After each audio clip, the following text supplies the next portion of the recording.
had my late husband's pocket watch in my hand, the one he'd spent 32 years collecting pennies for. When my daughter-in-law picked it up, turned it over once, and said, "I don't really do antiques." Then she set it on the edge of the donation box like it was a paperback she'd already read. My son was standing 6 feet away. He looked at the floor. That night, he called me, and I could hear it before he even got a full sentence out, that particular tight sound a grown man makes when he's trying not to come apart. "Mom," he said, "tell me the watch is still with you. Tell me what you did with it. Tell me what was engraved on the back."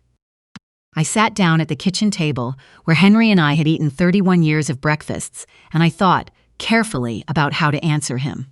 My name is Wanda. I'm 67 years old, and I spent most of my working life as a bookkeeper for a small manufacturing company in Dayton, Ohio. Numbers have always made sense to me in a way people sometimes don't. I know exactly what things cost. I also know, as well as I know anything, that cost and worth are two different columns that will never balance if you're doing the accounting wrong. My hands are fine, actually. I say that because in a story like this, you might expect them not to be. Henry's hands were the ones that gave out. He had early onset Parkinson's that we caught late and managed badly, and for the last 4 years of his life, the tremor took most of what his hands could do. He was an engineer by training and a tinkerer by nature, and losing the use of his hands was, he told me once, like going deaf in a language you'd been speaking your whole life. He couldn't fix things anymore. He couldn't open jars. He couldn't button his own shirt the last 2 years without help, and I would do it for him in the morning without either of us making anything of it, the way you absorb another person's limitations over time until they're just part of the landscape of your days. What he could still do was think and plan. Henry thought in long arcs the way engineers do, in load-bearing structures, in things built to last. And what he'd been quietly planning for nearly 15 years before he died was the future of a small pocket watch he'd inherited from his own father, who'd inherited it from his. The watch was a 1923 Waltham, 17-jewel, gold-filled case with a white enamel face and black Roman numerals. Henry's grandfather had carried it to work every day at the steel mill in Pittsburgh. And Henry's father had carried it through Korea. And Henry had carried it to every job interview and every closing and every birth of every child he'd witnessed in his life. He wore it to our wedding. He carried it in his coat pocket the day our son Elliot was born. When the tremor made his pockets unreliable, he started keeping it in the velvet box on his nightstand, and every morning he would open the box and look at it the way some people look at a photograph. Not to tell the time, to remember something. The back of the case had an engraving. It had been there since Henry's grandfather put it there in 1941, before he shipped out for a job in the shipyards that turned out to be the making of the family. 5 words in a script I'd traced with my fingernail 100 times. For the ones who come after. Henry told me what he wanted done with it about 8 months before he died. On an evening when we both knew we were in the last chapter without saying so out loud. He was sitting in the recliner by the window, and the late light was coming in. And he had the watch box open on his knee, just looking at it. "I want Elliot's boy to have this," he said. "But not yet. Not until he's old enough to understand what carrying it means." Our grandson Marcus was 4 at the time. Elliot and his wife, her name is Tara, and I will get to Tara, had just moved back to Ohio from Portland, and we'd been cautiously rebuilding a closeness that had eroded some during the distance years. "I don't want to just hand it to Elliot and hope it gets there," Henry said. "I want it given properly. With the story. You know how to tell the story, Wanda. You know all of it. Wait until the boy is ready. Take your time." I told him I would. He closed the box and handed it to me, and that was that. 2 of us with 40 years of understanding between us. Some promises don't need more than a sentence. I will also tell you what else was in the velvet box, because it matters, and because this is the part that changes the shape of everything that follows. Under the watch, tucked into the lining, was a folded certificate. Henry had bought 30 shares of Berkshire Hathaway Class B stock in 2004 when the price was something mortals could afford, and he had never told me about it. I found out the same night he handed me the box, when I opened it after he fell asleep and found the paper underneath. The current value, at the time my daughter-in-law set that watch on the edge of a donation box, was a little over $14,000. I did not know she had found the certificate. I didn't know she'd looked under the lining. I'd assumed, because I had lived 67 years and never once met a person who would do what she did next, that no one would look. That turned out to be my mistake, and I want to be clear-eyed about that. It was one mistake. Everything else that happened was hers. Let me tell you about my daughter-in-law, because I don't believe in cardboard villains, and she is more complicated than the worst thing she did. Tara is 34. She grew up in a suburb of Columbus with a mother who worked very hard and a father who left when Tara was 9, and the leaving created in her a particular kind of anxiety. A need to project stability outward even when inward was uncertain. She's smart, and she's driven, and she got herself a good career in marketing without much help, and she is, in the small hours of the morning, probably a frightened person who learned early that impressive surfaces were the best protection she had. What that means in practice is that Tara lives for the image. The house looks like a catalog. The vacations are photographed before they're experienced. When Marcus was born, I received a color-coded document with guidelines for what to post on social media and what not to. I'm not making that up. A PDF, with font choices. She's not unkind to me exactly. She's distant in the particular way people are distant when they've quietly assessed your usefulness and found it moderate. I'm not wealthy. I live in a ranch house with carpet that needs replacing and a kitchen that hasn't been updated since 2009. I don't photograph well, which in Tara's world is its own kind of failing. She would not have chosen me as a mother-in-law if such things were chosen. I try to remember that neither would I have chosen her, and that the person we both chose was Elliot, which makes us, in some structural sense, partners in something neither of us signed up for. I tried to like her. I genuinely tried. There were good patches. When Marcus was a baby, she would let me keep him on Saturdays without hovering, and those Saturdays were some of the best hours of my recent life. I taught that boy to make pancakes from scratch. I read him every book Henry and I had kept from Elliot's childhood. He called me Grandma Wanda in a voice that made everything else irrelevant. The trouble with trying to like someone is that eventually you see them clearly, and then you have to decide what to do with what you see. The day everything broke open was a Saturday in September. Elliot and Tara were doing what they called a deep declutter. They'd been watching one of those organizing shows and had decided their house needed to shed weight. Tara had been at it for weeks, moving through rooms with donation bins and that particular energy of a person who is confused throwing things away with solving something. I'd been helping Elliot clear out the garage. Tara came out with a box. She'd been through the guest room, which was also where they stored things they didn't use, which included a wooden keepsake box. Elliot kept on the closet shelf, the one that held the velvet watch box and a few other things Henry had left for him. I'd given it to Elliot after the funeral and told him it was to go to Marcus eventually, and that he should keep the watch safe until the time was right. I had not, and I have asked myself 1,000 times since why I had not, told him explicitly what was under the lining. Tara had the donation box with the velvet box sitting on top of it. She wasn't being vicious. That is what makes it harder in some ways. She was being efficient. She'd assessed the item. Small velvet box, old-looking, not her style, not part of the aesthetic she was building for the house, and categorized it without opening it. She said, "Elliot, I don't think you use any of this. There's a donation pickup Tuesday. I'm going to put this box out." I was standing right there. I said, "That has Henry's watch in it." She glanced at it, and in the glance I could see she had already opened it, because there was no surprise in her face, only a quick recalculation. She said, "It's a really old watch, Wanda. I don't think Elliot even knows how to wind it." "I don't think it's worth anything," I said. "It's worth quite a lot, actually, and the value isn't the point." She picked it up and turned it over once and set it on the lip of the donation box. "I don't really do antiques," she said, not unkindly. Just as a simple statement of fact, the way you'd say you don't really do spicy food. Elliot said nothing. He was standing by the garage door with a trash bag in his hand, and he looked at the donation box and then at the floor, and his mouth did the thing mouths do when the owner has already talked himself out of speaking. I am 67 years old. I have had a life.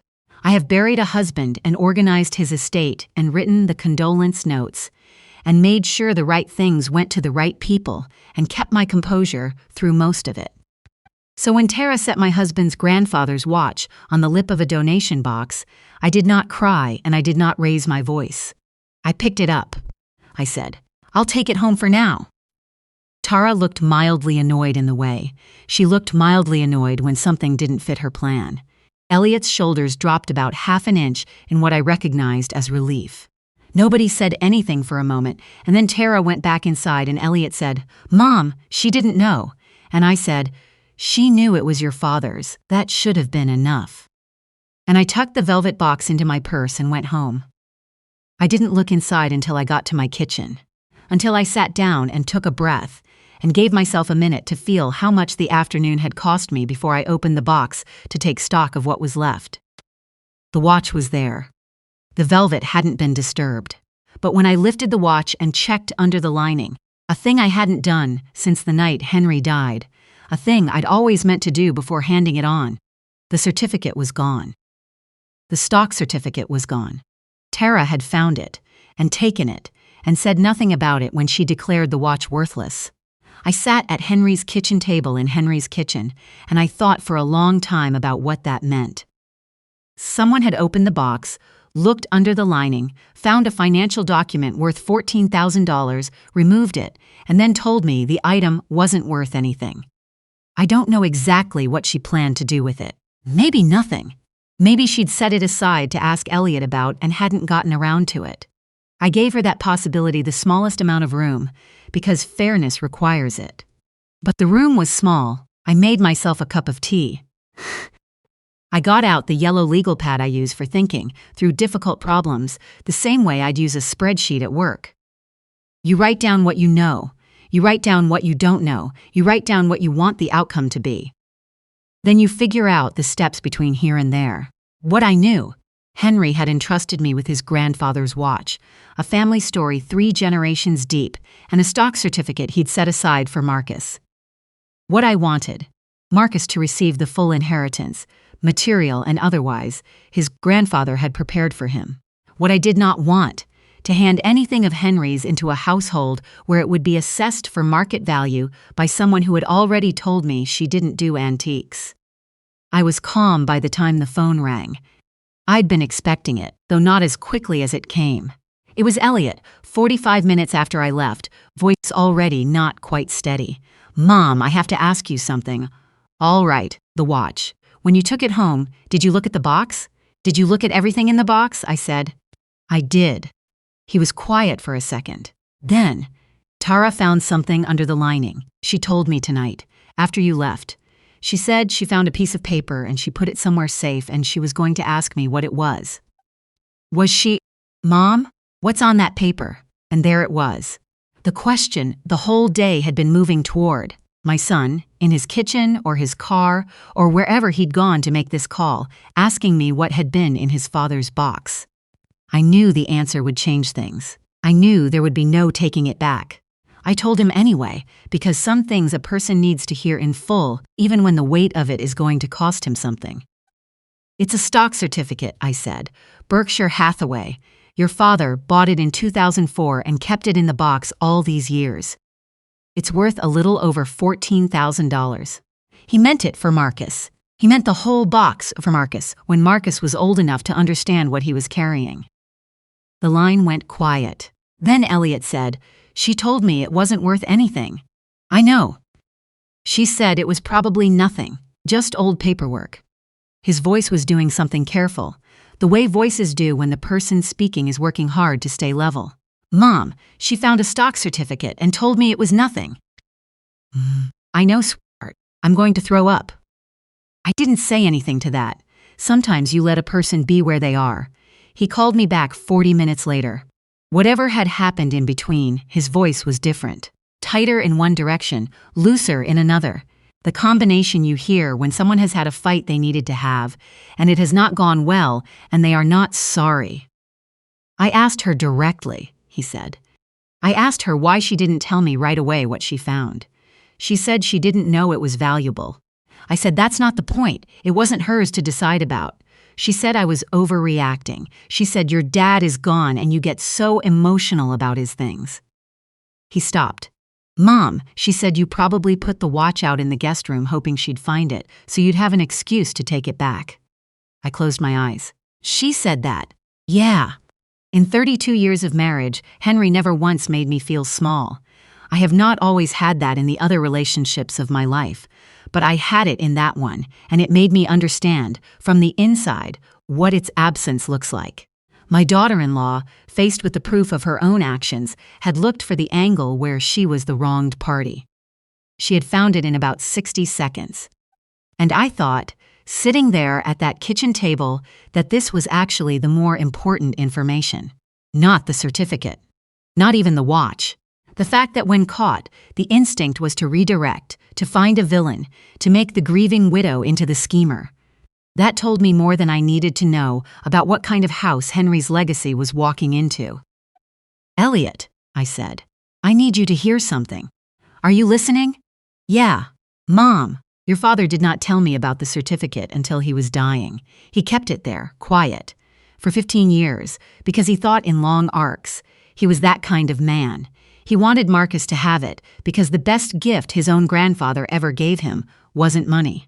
It was the proof that someone had been planning for him before he was big enough to understand. That's what the watch is.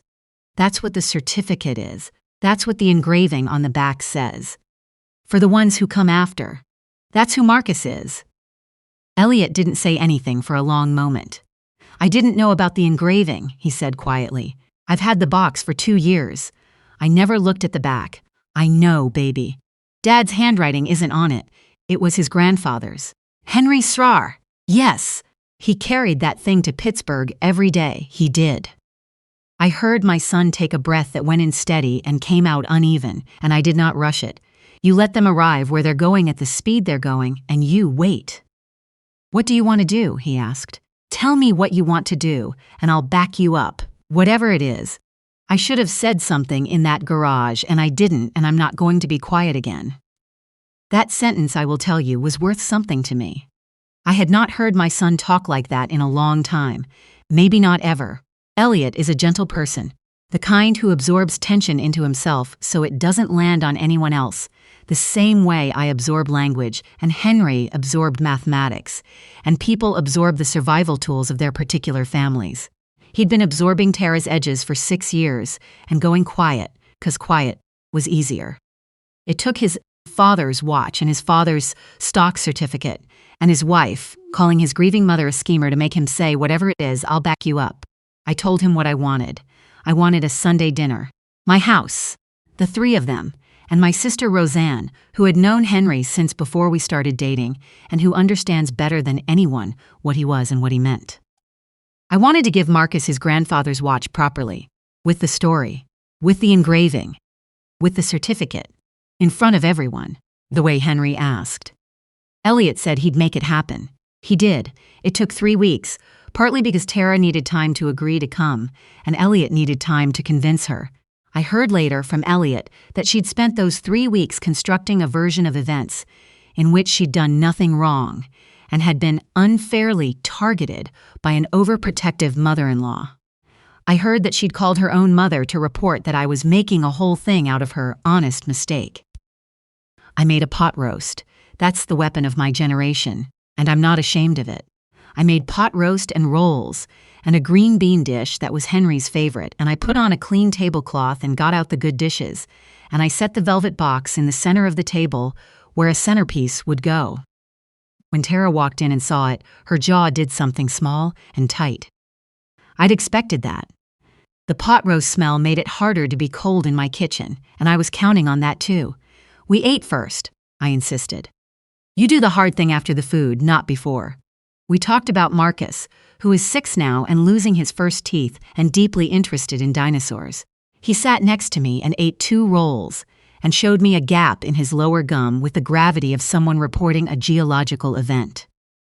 Roseanne told stories about Henry as a young man that made Elliot laugh in the surprised way you laugh at a parent becoming suddenly three-dimensional.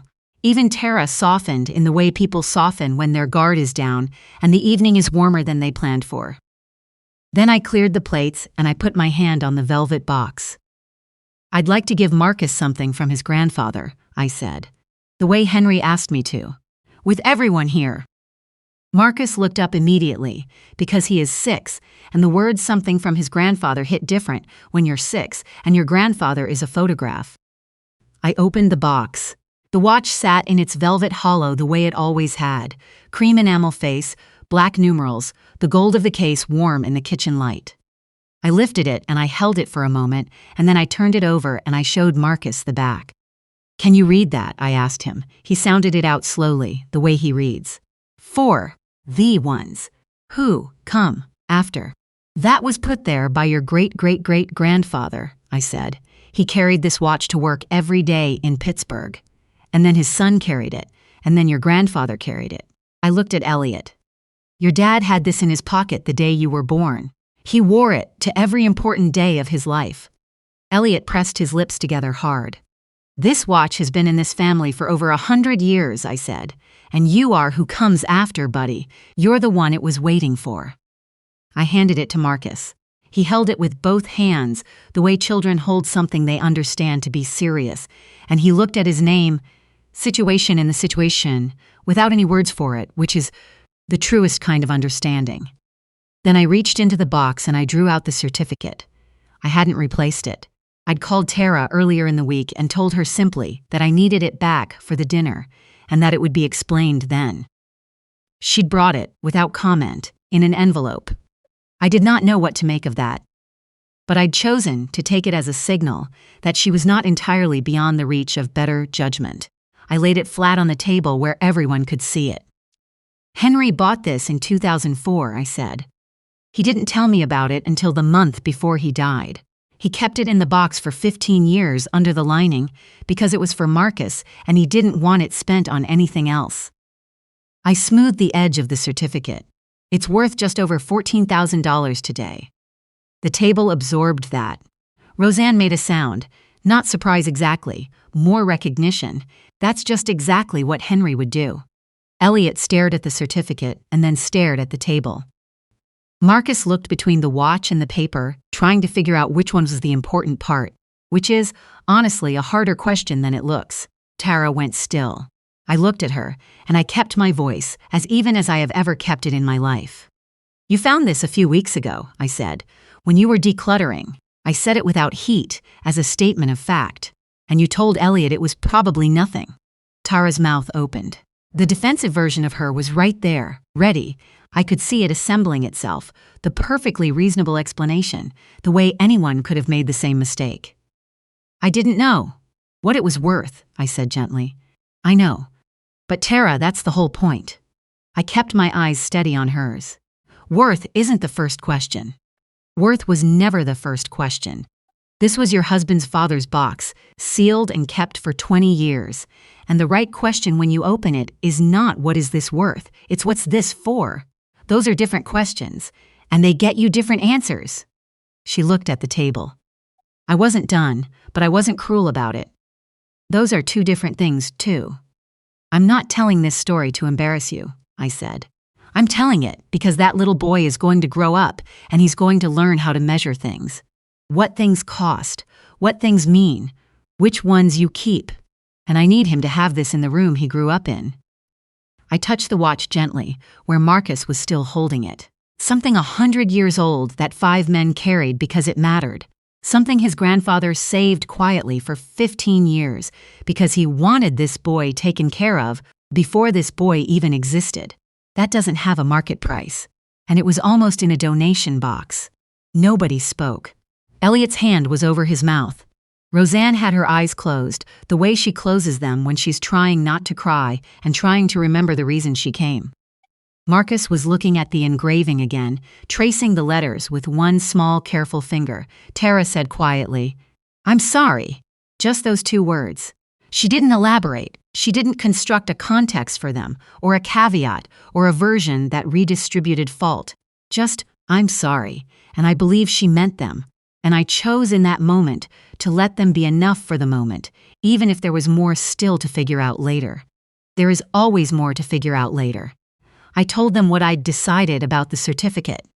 I'd already spoken to a financial advisor, friend of Henry's, who'd walked me through setting up a custodial investment account for Marcus, the kind that stays in the child's name, managed by me as custodian until he's old enough to take it over himself. The $14,000, growing the way Henry intended, untouchable by anyone until Marcus could reach for it himself. His grandfather's long arc thinking extended another 2 decades into his future. Elliot nodded. He didn't need to be told why I'd made the decision the way I made it. He understood. There are things you lock because the locking is the love. I passed the certificate to Roseanne for safekeeping that evening and scheduled the transfer for the following week. Then I told Marcus to come sit next to me, and I told him the whole story. The great-great-great-grandfather in Pittsburgh, the steel mill, the Korea years, the way the watch traveled through every hard thing and came out the other side still ticking. I told him about the summer afternoon his grandfather wore it to their closing on this very house, how he'd set it on the kitchen counter and said, "Wanda, we're home," and I'd thought, yes, finally, and how I still think that, when I stand at the stove some mornings. Marcus listened the way children listen when they're getting something real. He asked if Grandpa Henry had ever dropped it. I said once, on a boat. He asked if the fish could see it. I said I didn't know, but I hoped so. Roseanne was laughing again by the end. So was Elliot. Tara was quiet, but it was a different kind of quiet than her usual kind. Not the armored quiet of a woman managing a situation, but the softer kind that comes after you've been in a room where something real happened and you didn't miss it entirely. The watch is with Marcus now. He keeps it on his dresser in the velvet box, and I know because he told me, very seriously, that he opens it every morning to look at the time, even though he is 6 and can't read an analog watch yet. He's working on it. He wanted to know if I'd teach him how to wind it, and I said yes, that I knew exactly how. I've been over to their house 3 times since the dinner. Tara and I are not close and may never be, but she showed me something on my second visit, unprompted. She'd framed a copy of the engraving. Small frame, nothing expensive.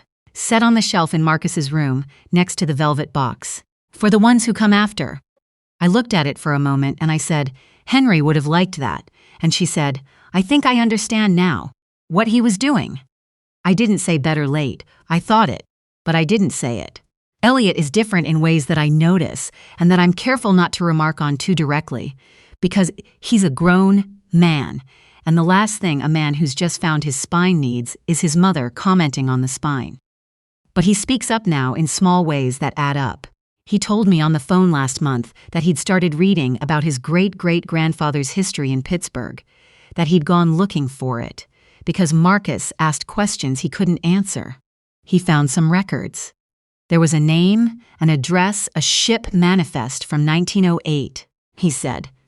Dad never talked about any of this. And I said, your dad thought he'd have more time. And there was a long quiet that was not uncomfortable. Just 2 people holding the same absence. He's going to take Marcus to Pittsburgh next summer to see where the family came from. He told me he wants to take the watch. I said I thought Henry would have loved that more than anything. The certificate is invested and growing. Marcus won't see it until he's 18, the same way Henry saw his first adult dollar.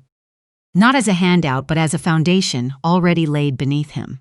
When Marcus gets there, I'll be 79 if I get there, and I will either hand it to him myself or I will have left instructions that someone else does it properly. With the story, with his grandfather's name said out loud in a room. Henry used to say that time is the only thing that pays interest on patience. He was right about that, the same way he was right about most things that took me years to catch up with. The watch kept time for 100 years. The certificate kept growing. The engraving kept its meaning. None of those things needed my daughter-in-law's approval to be precious. They just needed someone to know how to look.